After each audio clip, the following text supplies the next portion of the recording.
my name is Kate Toon and I'm the head chef here at the Recipe for SEO Success. Today I'm super excited to be talking to one of my all-time SEO heroes, Mr. Rand Fishkin from moz.com. Now, if you haven't checked out moz.com, I recommend that you do. It's a fantastic website packed full of search engine optimization tools, resources and blogs and a forum and lots of other great stuff. Rand, who's based in Seattle, is a hugely well-known face in the digital marketing world, known for his easy to understand, fun, engaging explanations of all things online marketing, especially his Whiteboard Friday videos. I was lucky enough to briefly meet Rand at ProBlogger a couple of years ago when he spoke about search engine optimization, and he was actually my inspiration for my little chat about search engine optimization at ProBlogger last year. So that's enough of me. Let's get on with the interview. So here we are with Mr. Rand Fishkin. Thank you for joining me, Rand. Thank you so much, Kate. I really appreciate it. Let's get stuck into the questions. So I've got like oodles and oodles of questions. I told everybody I was interviewing you. Everybody kind of freaked out and inundated me with questions. So I tried to pick some of the best ones. Well, the sort of most that cover the most sort of issues, and yeah, we'll just get started. First question is kind of a general one, but a lot of the people who I talk to have very little time and they don't have a dedicated SEO person and they can't afford to pay an SEO company month by month to do stuff for them. So Sure. Do you really think it's possible for a small business like that to do their own SEO? Yeah, I think it certainly is possible. I think a caveat, you will not be doing the same level of SEO as if you hired an SEO professional who was, of great quality and you had, thousands of dollars to spend every month, that kind of thing. But that's okay.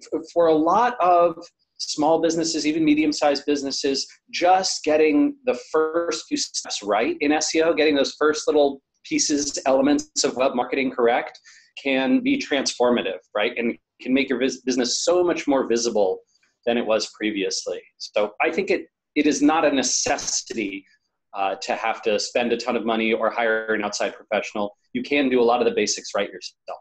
Yeah, and I think that often companies, it's the basic stuff that they sometimes miss. They kind of want to leap ahead to the sexy stuff. And it's like, you need to cover off those really boring basic bits first. Obviously, Moz is a great education resource for people, and your Whiteboard Friday videos are hugely popular and helpful. What are other resources that you can recommend to people to learn more about SEO? Yeah, I think that there's a few news sites that I like a tremendous amount that I think for those folks who are interested in kind of staying on top of the news of the search world, those are pretty solid. Those include Search Engine Land and SERoundtable.com. I think those are both solid. And then I think that you can get a really good sense of the trending articles or what people are talking about and discussing what's kind of hot in the world of not just SEO, but web marketing overall on inbound.org. That's full caveat. It's a site that I co-founded, although I'm no longer professionally involved in that. Just, I like to see it do well, obviously, but I don't have any financial interest. And then I think that there are a number of good blogs that contain specific information around topics. So one of the blogs that impresses me a lot, it's a little advanced, but it is quite good, is Viper Chill. Can be a little aggressive at times, but really good information there for sure, and very creative too.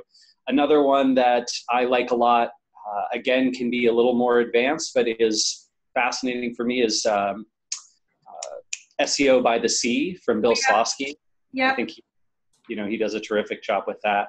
And I'm a big fan of two agency blogs that I think do a really good job of exploring SEO topics regularly. Those are Seer Interactive and Distilled. Both of those companies, really good SEO blog material. Excellent. Well, I'll search some of those out and include them in the links. I'd love to ask you some of the questions that came through on social media, if that's okay. Oh, yeah. There were a lot, so we'll see how many we can get through. And apologies to anybody who we don't manage to cover off because there were quite a few. So the first one is from Twitter, from Digital Cafes. And they asked, what are the top 5 tools that every search marketing or digital marketing business type must use? Sure. So let's see. I think that you need to have your basic essentials covered. That's kind of the most important thing that you can possibly do. And so I would set my 5 tools, if I only had 5, in that realm. That includes having visitor analytics, knowing how many people are visiting your site and what pages they're going to and how they're getting to you, that kind of thing. That includes monitoring your website for sort of what I'd call errors and missed opportunities. You broke something, or the search engine can't reach something, or you creating some kind of a problem. So the crawl. I think it's critical that you have keyword research, right? You have to know what your audience is actually searching for so that you can target them with content that's going to help them succeed. So we got to have a good keyword research tool. And then I think it is very helpful to have one of the two, but preferably both, a great tool to help you with link building and or content creation, content strategy and outreach. Yeah. And so my tools for each of these, on the analytics side, Moz uses Omniture, but Omniture is really expensive and a pain in the ass to learn and no fun. I think Google Analytics is still a really strong contender. If you don't love Google Analytics, there's a nice free open source alternative called Piwik, P-I-W-I-K. I think they're out of New Zealand. Awesome folks. Definitely recommend them and Google Analytics or Google Analytics. Then on the crawling side, right, sort of find my errors and missed opportunities and problems, that kind of thing. I think Google Webmaster Tools, now called Google Search Console, that's totally free. It's not as comprehensive as you might want, and so I might recommend that you use either, and granted Moz, I have self-interest there, but you can use Moz's crawling tool, which is pretty darn good, will identify lots of errors. That's part of the Moz Analytics package. Or if you're looking for just an exclusively crawl-based tool, Screaming Frog is quite good. It's a downloadable piece of software. Yeah. Let's see, on the keyword research front, I wish I could tell you I have a great tool for you. I'm building one right now. It's going to be launched in the next 6 to 8 weeks. But until then, I would probably use a combination of a couple tools on the free side. One is Google AdWords, where you can use Keyword Planner. It's free. Like, you can sign up for Google AdWords and you don't have to pay them anything, right? You don't have to buy any ads. You can still use Keyword Planner.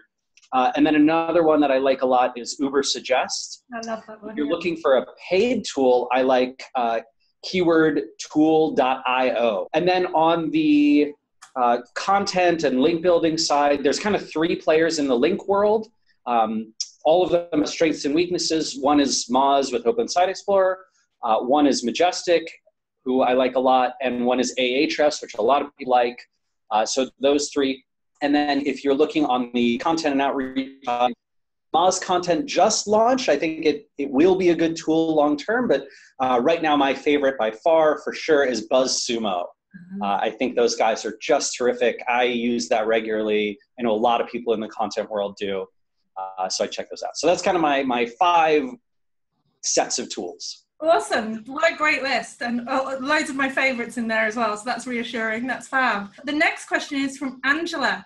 And she asks, if you only have a few hours a week to spare to focus on SEO and marketing, what would you spend it doing? I mean, let's assume that their site has been technically optimized and they've got a good base. And then ongoing, would you be spending your time building links, and by building I mean earning, or creating content, or a bit of both? I think this actually depends. I just did a whiteboard Friday on this topic. It kind of depends on the distribution curve of demand in your sector. And okay, that sounds fancy. It's not that fancy. What I really am trying to say here is it depends on whether there are a lot of keywords and a lot of people who have all sorts of different needs in your niche, or whether there's really only a few. Like the people who are searching only search for 5 or 10 or maybe 20 or 30 different keywords, and those are the only ones you care about. And the content that's being produced, well, it turns out that in your industry or niche, people don't pay that much attention to all the content. Maybe there's a few things they read every month or every week, but they're not big content consumers in your niche. And so you need to recognize which of those is true for you, for your industry, for your audience, and then optimize how you spend your few hours in the right way. So, if you're a small business and you're targeting local search demand, let's say, for example, you're a Thai restaurant in Seattle, right, which is where I live. So if I'm a Thai restaurant in Seattle, you know what? There's not a ton of searches that I'm going after. Like maybe I could get a little creative and go into the recipe space, but it turns out, you know, people search for Thai restaurants Seattle, Thai takeout Seattle, maybe best Thai food Seattle, but that list is not long, right? It's a real short list. And so I would not urge them to go spend a bunch of time trying to create tons of content and start a blog and all that. I would tell them, hey, focus on those 5 or 10 keywords that you know bring the highest ROI. And to do that, go after the links and the citations and the listings and the relationships and the referrals that are going to best work for you. And if you are already ranking well, maybe think about some Barnacle SEO, right? Barnacle SEO being, how can I make it so that the other pages that rank in the top 10 for the keywords that I care about also point to me, right? They also include me or link to me. How do I make sure that I'm on the Yelp list for best Thai restaurants in Seattle? How do I make sure that the Seattle Eater Guide to Thai Restaurants includes me, right? All that kind of stuff. So that's how I think about that if you're very small. If, on the other hand, there's a huge world of keyword demand and tons of people are searching for all sorts of different things and there's lots of content being consumed, then I think more about a content strategy with your few hours a week. And I'd worry a little less about targeting, you know, those singular terms and trying to pound on them and get the links to earn those higher rankings for those things. With content strategy, the idea is that you're producing lots of pieces of content and you have a few hits every now and then, and the average piece does a little better than the last average piece, and you're growing an audience and growing links. And all of that is helping you kind of raise the tide of the rankings on your website, right? Google doesn't just consider individual web pages, they consider a site as a whole. And so if you are earning, you know, links and ranking signals to all sorts of different pieces of content, every other piece of content is going to benefit from that a little bit, every other piece of content on your site. So that's an overly simplistic way of thinking about it, but that's how I'd prioritize. No, I think that's great. That makes perfect sense. Good answer. Good answer for Angela there.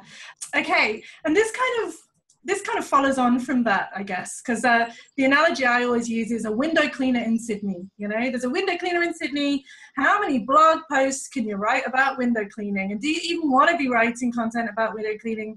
You know, it's tough. You know, it's maybe not the right strategy for you. But even if you're like a copywriter in Sydney, and there's heaps, there's so much content you can write. A lot of it's been written before, but you can always put your tone on it and, you know, your opinion. But you know, there are only so many phrases and there are only so many spots in that first page. Does there come a point where SEO just won't work because the market is too crowded? I think that there almost always comes a point in which you say, it doesn't make sense right now to target this keyword or these sets of keyword phrases. But there's almost never a time when SEO itself doesn't make sense. So I like your window cleaner example in Sydney. And what I'd urge folks to do, if you actually were a window cleaner, I would urge you to say, what are the other things that people who need window cleaners are also interested in? And I would argue that it's almost always the property manager for a commercial building that's hiring a window cleaner, right? That's 90% of your business. Residential, but it's too small. It's not a big market for window cleaners. It's almost all commercial buildings.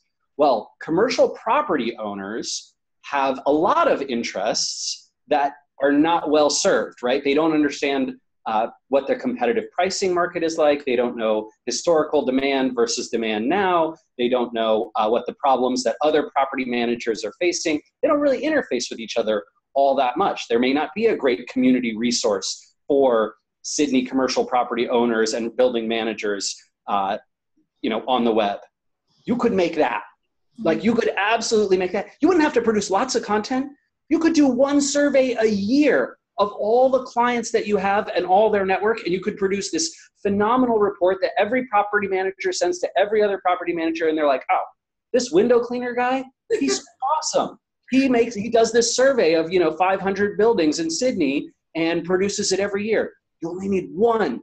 You only need one of those to start attracting a huge audience. And the nice thing about content is, yes, SEO is one way to reach people with content, but word of mouth, social media, press and PR, these are all great ways of reaching people as well. So if you get a few people signing up for that email that are like, yeah, next year, 2017, sign me up for that list. Right.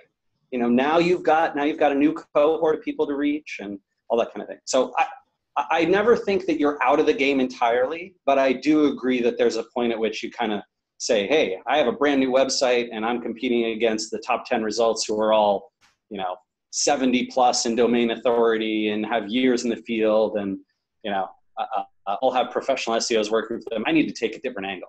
Yeah, you have to be inventive and come up with wacky ideas. The next question is a bit more nitty gritty. It's a question from Matt, who's one of the students on my course. And he asks, what role do spelling mistakes play in SEO?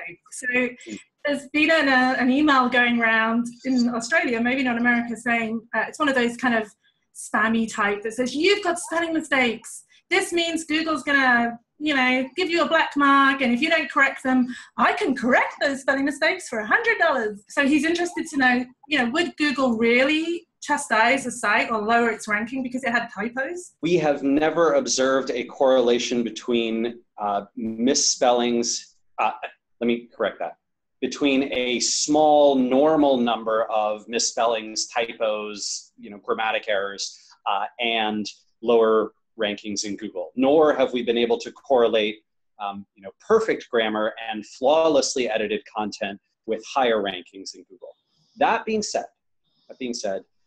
if you find that your audience is picky, or if they are getting turned off by it, Google is using kind of this system whereby they measure engagement, you know, retention and recidivism, people coming back to a site many, many times, and visiting again and again, typing in and searching for it. They are looking at amplification rates, so people who get to a site and then go share that out. And they're looking at browse rate, people who get to a web page and then browse more and more pages on that site.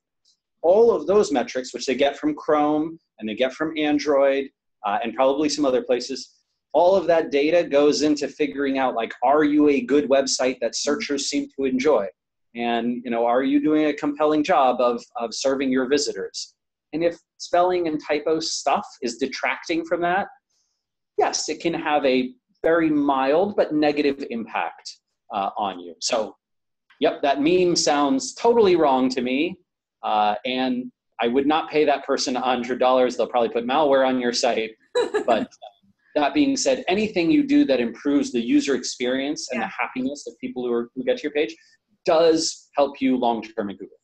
And so next is a question from Robert. And he asks, why is it so hard to rank for a keyword with a new page when you're already ranking for it with an existing one? Interesting. So we've actually seen that happen, but we've also seen the opposite happen, where essentially you have a page that's ranking well for a keyword on your website. You produce a new page and the new page starts ranking, and sometimes you don't want that. Sometimes you're like, oh no, I didn't want this like one blog post that I just wrote that's kind of short-term and just interesting to my blog audience to replace this great landing page that I had ranking for this keyword. And Google associates not just individual pages, but whole websites with topics and content and keyword searches. And so sometimes if you produce a newer piece, Google might think, oh, that's the most recent one, I should put that first. Mm-hmm. So we've seen the opposite problem sometimes, Robert. That being said, if you are experiencing this challenge, what's probably happening is that Google thinks that the old page, the pre-existing page, has the kinds of ranking signals and provides the kind of searcher experience that they want. So meaning it's got good links, it does a good job with keyword targeting, and the content seems to serve visitors well, so it has a bunch of these signals. Sometimes you'll see Google kind of test it out, like the first day you publish a new piece. They'll put it on page one for a little while, and then if it doesn't seem like searchers are happy and engaged with that, they'll pull it down again. And so a lot of times one of the things that I think more advanced SEOs will try to do is kind of that if at first you don't succeed philosophy, where if you target a keyword, you produce some content, and Google tries it out, it doesn't seem to be working, you try it again, right? You produce another piece of content on that topic. I would urge you to think, if you are producing that new content and it's not resonating, is there some discordance or disconnect between what searchers actually want and what you're providing? And that happens a lot, right? Because sometimes what a searcher wants is different from what your business interests are. So, searcher wants information, you want to sell them something. You got to meet in the middle, right? You got to provide that information. Yeah, I think that's so true. And if you're writing a really good how-to blog, be genuine about that and make that just a really good blog, and maybe don't necessarily sell hard in that. Just hope that they then go off to your sales landing page. Don't whack a great ad in the middle, or don't cheat and pretend it's a how-to article, and then they get there and not at all. If you've got a great how-to article, I think one thing you absolutely can do is say, want more great stuff like this, and ask for an email address, right? Or a connection to Facebook or whatever it is. And that's a great way to get someone's to start to be in your world. Yeah, totally. And you mentioned Facebook there, which is a fantastic segue into my next question, which is a huge question. So, we could talk about this next thing for about an hour, which is the classic: how does social media impact SEO, or does it? And which social media channel is the best one to invest my time in to improve my ranking? The shortest answer I can give to this, and then we can get into longer stuff too, but the shortest answer I can give is, for the most part, with a couple notable exceptions, and we can talk about those, social media does not directly influence your search engine rankings. However, there are lots of indirect things that can happen because of social media, which can have a positive impact on your rankings. So that's a convoluted statement, but that's the truth, right? That's how it is. So when Google says, no, Facebook shares don't influence rankings in Google, you can be like, yeah, technically, I guess they're being accurate, or I guess they're not saying something dishonest, although the real truth behind it is, let's say a piece of content does do really well on Facebook. Well, Google's almost definitely going to index it. They're definitely going to see all those people who are visiting it using Chrome and Android, right? They are definitely going to see what the engagement rate is like, and they'll see the sharing and amplification rate. They'll also see all the people who potentially pick it up and link to it, the media, the press, the bloggers, the forums, the discussion that takes place that all links to it. And those signals, not necessarily the direct Facebook shares, but those signals will almost certainly have a positive ranking effect. And we see this again and again, that things that tend to do really well on Facebook tend to rank really well in Google. And so it's an indirect impact, but it is a positive one. And so I wouldn't say, take Facebook off the table. I don't care about it at all. You should try and make some, especially if that's something you're passionate about and good at, go for it, right? Make some content that you believe can do really well on Facebook and get picked up and become, the center of your industry or niche on social media. And now I know that there's some thinking that Google Plus obviously is kind of a good platform, because if someone circles you, well, then with personalization, your content is going to come up with their feed. And the same can kind of be said for Twitter, because lots of people hate Google Plus, and lots of people don't understand Twitter, and they just want to do Facebook. So I think it's about kind of where your audience is and what you also enjoy, because you've got to enjoy it to a degree, especially if you're a small business and you've only got a little bit of time. Yeah, I totally agree with you. I think that it is almost never the case that someone does really well at a platform or a form of content or form of marketing that they hate. I tried Snapchat. I just can't get into it. It's just not for me. I don't enjoy it. It's not interesting and useful. I don't really like marking up photos and having them expire after 24 hours and the network. It's not for me. I doubt I'm ever going to be great at it because I'm just not passionate about it. It just so I think that's totally fine to say, these are things that I like. These are things that I do not like. You know what? I'm going to concentrate on the things I like, try and get really good at those, use those as my marketing channels. And if it happens to be the case that you hate Twitter, yeah, fine, ignore it. I think you do bring up two excellent points, and those are the big, the two notable exceptions that I mentioned, right? One is Twitter. Twitter has a partnership with Google, whereby Twitter and tweet results will show up directly in the search box, especially for names and events and hashtags and other things like that. So if you're doing something in the world of fresh content, or your topics are consistently in the zeitgeist of what's being discussed in social media, even if you're not passionate about Twitter, maybe find someone who is, because that's pretty important, and those can outrank all the rest of the organic results.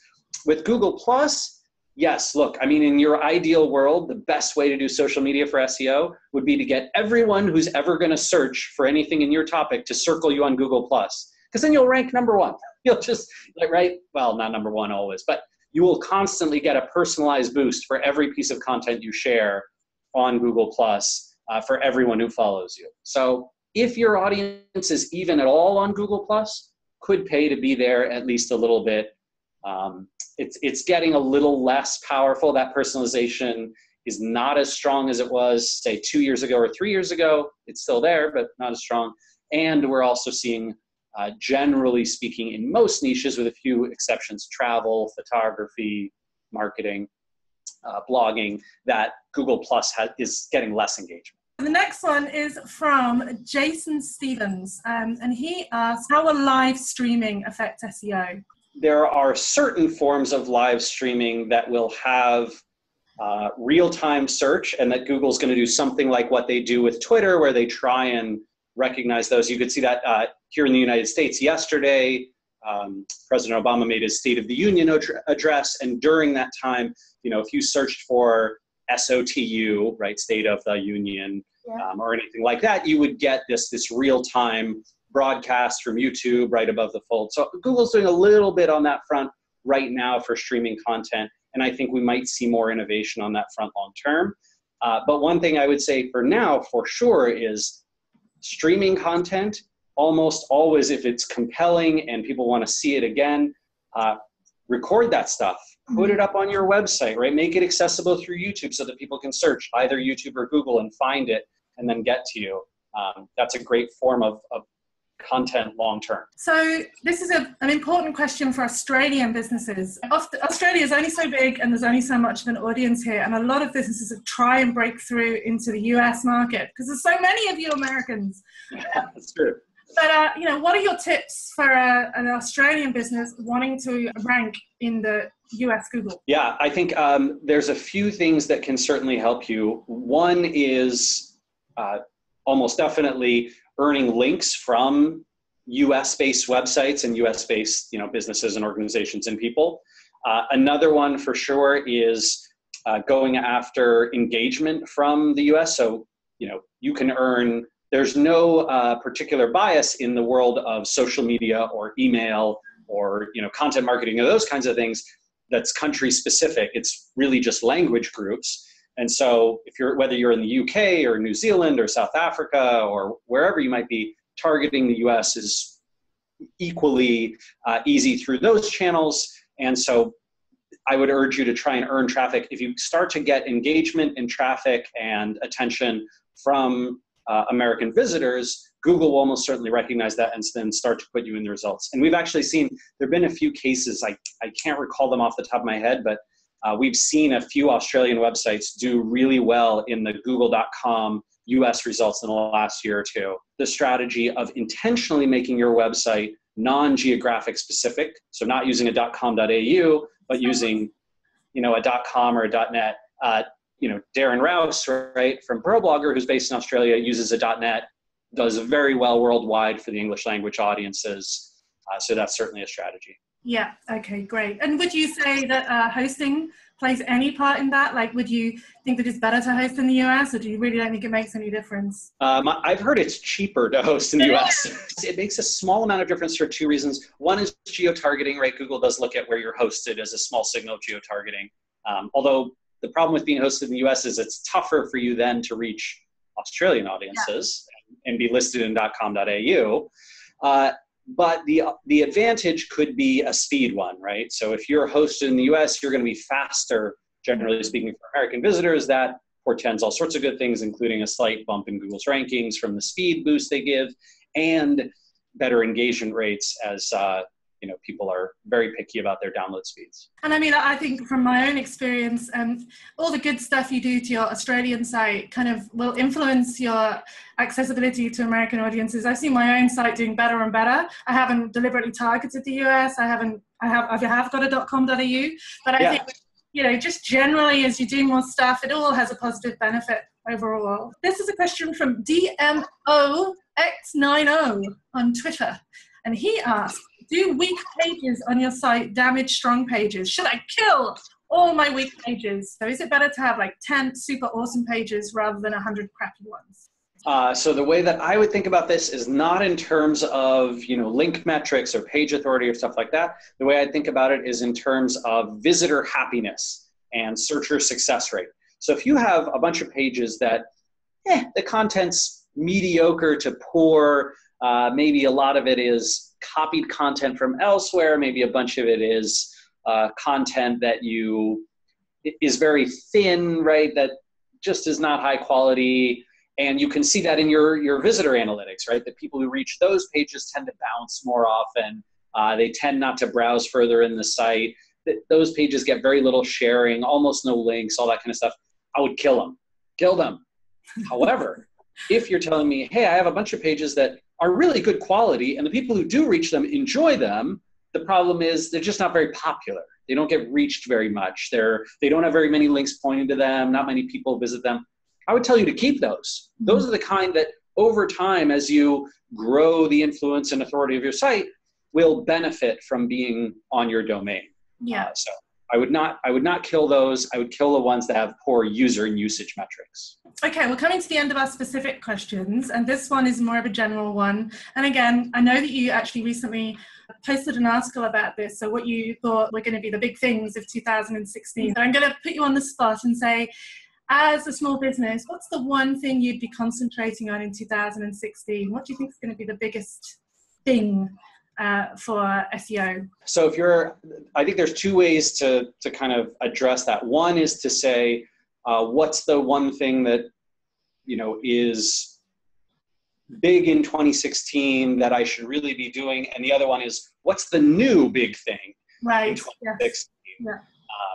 And so, I would say that there's nothing new that in my mind overshadows the importance of what's been important the last 5-6 years in SEO, right? Getting good keyword research, solid content, an accessible site, and good link worthiness and sharing and amplification. I think what's new, if you have not already done it, probably you have, but hope, just in case, is mobile friendliness. Mm-hmm. Another thing to be thinking about, if you have a mobile application, right? An app that someone can download from the App Store, I would think very carefully about your strategy there. There's now new ways to get included in Google's mobile results with your app from the Play Store or from iTunes.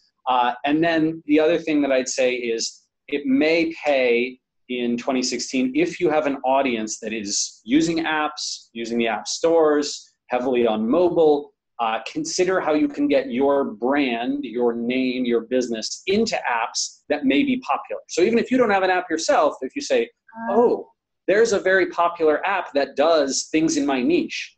How do I partner with them? How do I buy ads from them? How do I get mentioned by them? How do I get included in their app? How do I optimize my listing inside their app, whatever it is? I think those are good things to be thinking about in 2016, just because that mobile world is going pretty nuts. So app barnacling, is that right? Barnacle app barnacling, yeah, there you go. Cool, we'll call it mobile limpetness or limpets or something like that. Anyway, now this question is moving away from SEO, and it's from Sejo George on Twitter, and he asks, this is a question about you.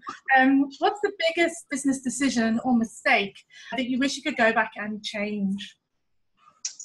Yeah, so the answer is pretty much universally the same. So in 2011, maybe even 2010, I started Moz. This was when I was CEO.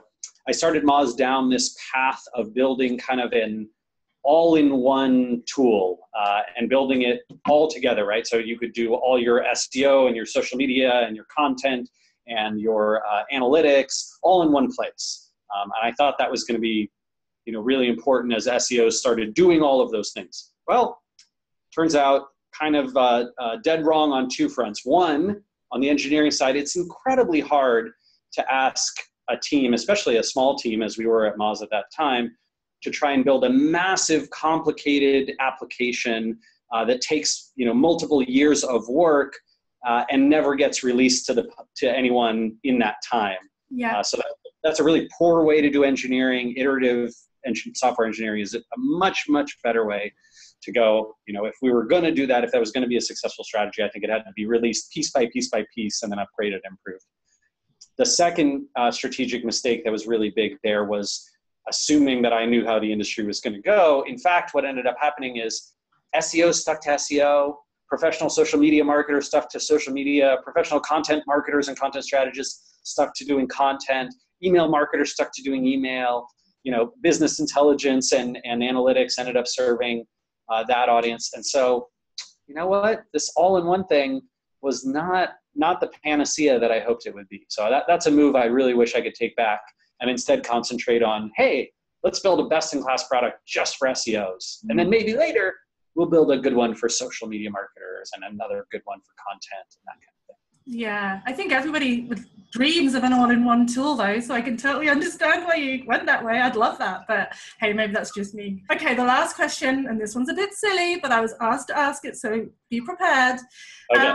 When I told my fan base that I was interviewing you, there were a lot of swoons and hearts and love rands. So you're kind of a bit of a heartthrob in the SEO world. I was going to say like the Justin Bieber of SEO, but I thought that was a bit rude.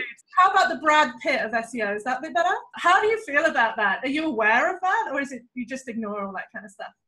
I think it's one of those things where I'm remarkably funny looking in person. So I think it's just that I photograph well or something. I don't know where that comes from. No, I think it's fun. It's totally fine. I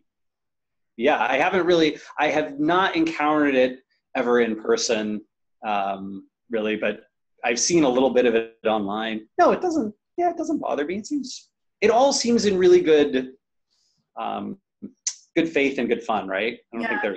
I have not had weird stalkers or anything like that. Yeah, I think it's directly related to the mustache. So if you ever want to stop it, I think just snip those two side bits off and it's all over. It's gone. Okay. That's the end. Thank you so much for sparing the time and you've made it really easy and lovely. So thank you for that. I'm thrilled to hear it, Kate. Thank you for having me, and best of luck to you and everyone in your audience.